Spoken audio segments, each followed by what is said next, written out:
Hi, this is Randy. I have a very interesting article to read. It's really provided me a lot of relief. It's no joke that you learn something every day, especially with the internet. So, I had been wondering about this because I have experienced this over and over, especially since my divorce. So, this article I'm going to read is called The Science Behind Sudden Repulsion Syndrome, when you all of a sudden become repulsed by your partner in a relationship. And it was written in September 2017, so it's new, by a woman named Oceana Tepfenhart. Love and attraction are the craziest things. One minute you could be incredibly attracted to the man you're seeing, and the next you can't stand to be around him. Many people have had one moment or another where they stopped seeing someone who they used to have insane chemistry with because they suddenly couldn't figure out why they thought they were ever attractive. For some people, this random drop in interest is actually their normal dating pattern. And as luck would have it, it just happens to be a pretty common occurrence. It's called sudden repulsion syndrome. And if you are known for suddenly dropping men without an explanation why, you might have experienced it quite a few times. Here's the science behind sudden repulsion syndrome and why it's more common than you think. Please comment below in my video if this has happened to you and what kinds of things turn you off suddenly about a man. Okay, continuing on with the article. It starts the same way. You meet a new person and they are very sexy. They have a nice personality, a great smile, and have that incredible spark that makes sex explosive. Everything about them seems great. After a while, you two have sex. The sex or the dates just seem great. Everything seems to be going well, and you could even see yourself looking at them in the long term. Then you notice something small about them that doesn't suit your tastes. It could be their yellow teeth. It could be the way they dress. It could even be something about their political leaning. Then all of a sudden you hate them. Usually this happens after you hook up with them. Without any warning whatsoever, you can't stand the sight of them. The idea of sleeping with them makes you gag, and a long-term relationship is never going to happen. So you two break up. And then there's a meme here with a young girl, and she's saying, I had to break up with you because I was physically repulsed by your old man body. I'm so sorry. I thought I could make it work, but I just couldn't. Why does this happen? Scientists honestly really don't know what causes sudden repulsion syndrome.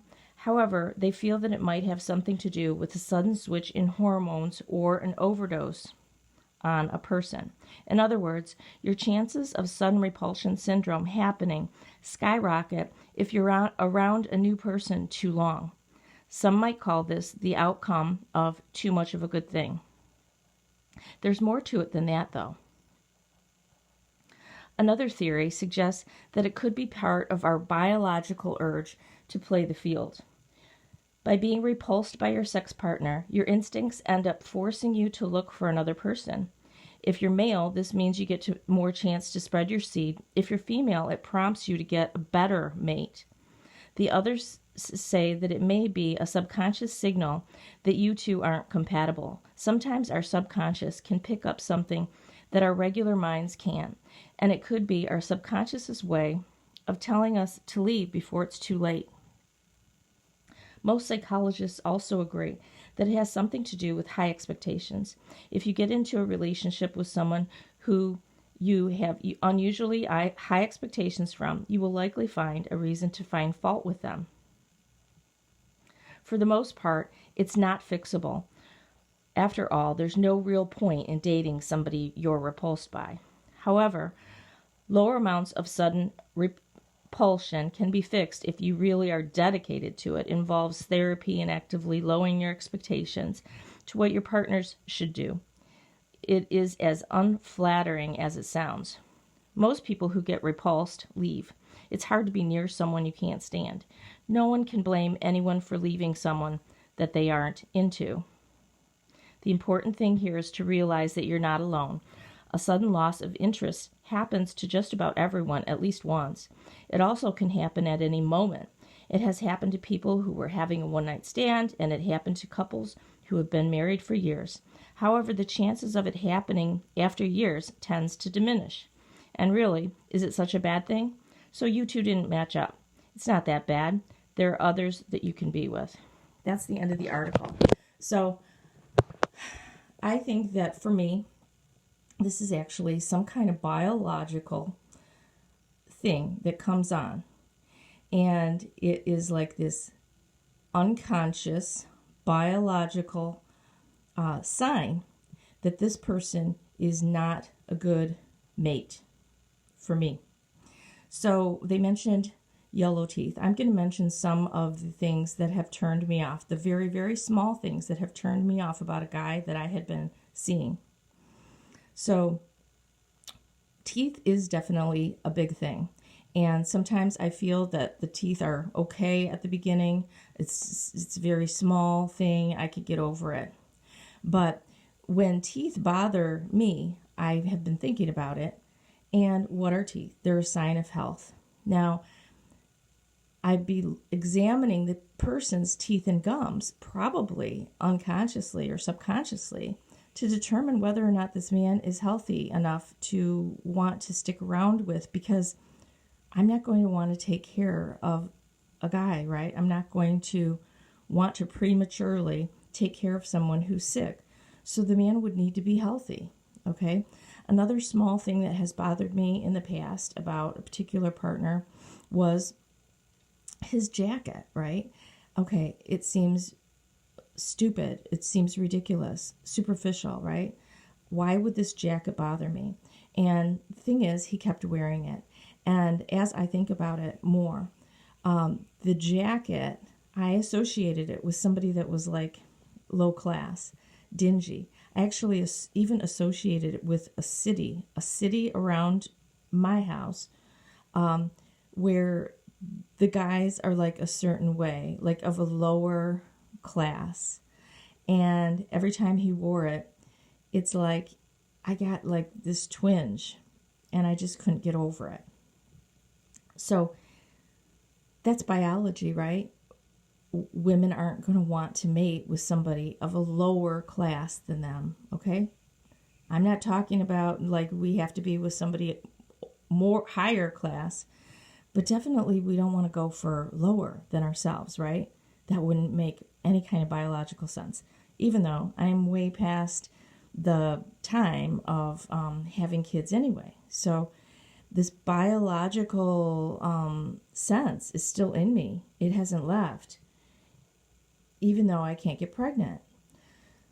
Okay, another thing that I remember that totally turned me off about a guy is that a couple, 2 or 3 actually, that I dated just for a minute because I broke up with them, had a really poor sense of direction.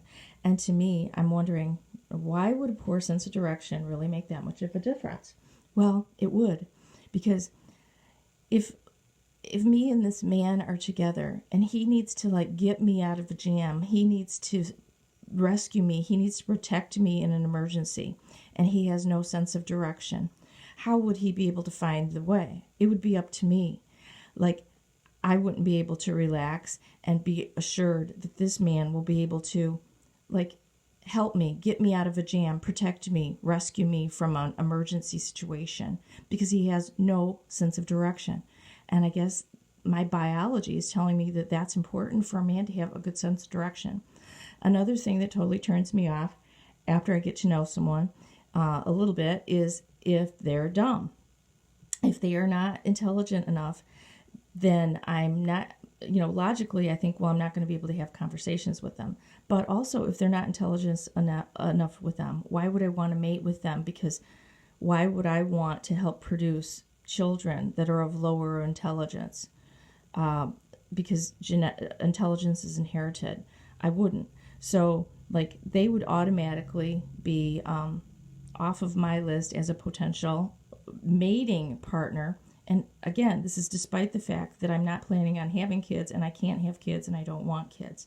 It looks like my biology is still working very strongly in terms of mate selection, which surprises me, but it does make a lot of sense. If they are not handy around the house, if they can't fix things, if they, don't know what to do with a hammer and a nail, okay, that is something I'm turned off by. Why? Well, because that's the thing that I can't do, and that's the thing that I would need them for. Okay, it's not about having a guy do something for me. It's about compatibility. It's about me being good at certain things and him being good at other things. And then the two come together and you're pretty much good at everything. And if they're not good at fixing things, repairing things, and building things, then, that whole thing would have to be like paid for. If they can't do the kind of manual labor and the kind of like intricate skilled labor type things that I don't know how to do, then all that stuff would take our resources because we'd have to pay somebody else to do it. Another thing is when a man wears pants a little bit higher on his waist, too high on his waist. Now, everyone knows that looks idiotic, but you could probably give a guy a break, but I can't. If their pants are worn a little bit too high on their waist, it's a total turn off to me. Even if it's like one time I notice it, I will keep repeating that over and over in my mind, and then I'll want to break off with them. And I think that's my biology telling me that they're too feminine, because wearing pants high up on your waist is a feminine trait. It's a feminine quality. Women wear high-waist pants. When men wear pants below, like their waist is lower, and they wear pants that hang, not sagging, but they wear pants, right above their groin, not above their, navel. So this all makes total sense to me, that I am noticing subconsciously things that would not make this man a good mate. Another thing that I don't like is the passivity, and I've talked about this on my channel, and that makes a lot of sense, because someone who's passive is not going to be able to stand up for me and protect me verbally, protect me physically. They're just not going to. They're going to expect me to step forward and be the assertive one and protect them and make all the decisions. And that's not going to be a good mate for me. So there's plenty more that I haven't really thought of. I'm going to think of it more. Please leave your comments. This is extremely enlightening to me, and I hope it was to you. Have a great day.